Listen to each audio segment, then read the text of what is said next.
Petra de Boevere van Stichting Zeeland Tolvrij mocht afgelopen dinsdag in de commissievergadering van Sluis spreken over de zienswijze die de stichting heeft ingediend op de economische agenda. Wij vonden dat daar ook ruimte in moest zijn voor eventueel een kabelbaan en dat je die deur niet bij voorbaat dichtgooit. En nee, ze maken nog steeds geen grap. Volgens ons is die kabelbaan een reële optie. Dat zien heel veel mensen niet. Eerst doet iedereen heel lacherig.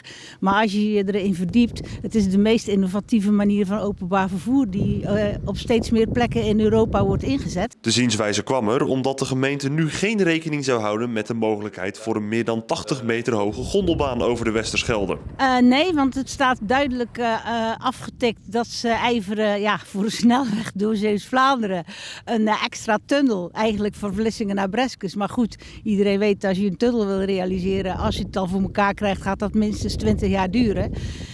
En die kabelbaan, die kan je binnen 4 jaar realiseren. Daarnaast zouden er nog meer voordelen zitten aan het idee. Betrouwbaar, want het kan tot windkracht 10 en een boot ligt er voor windkracht 7 al uit. En als er een beetje springtij is, dan lukt het met de boot ook niet.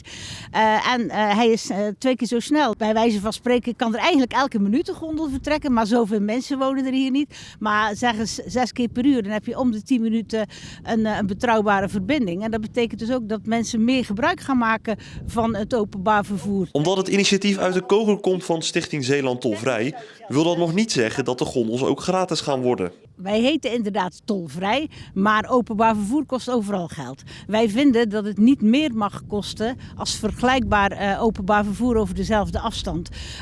En dat is met de veerboot nu echt niet het geval, die is veel duurder.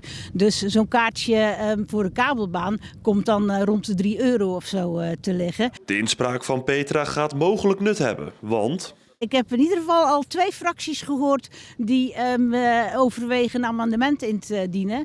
Of dat betekent of er ook een meerderheid is, daar heb ik nog geen zicht op.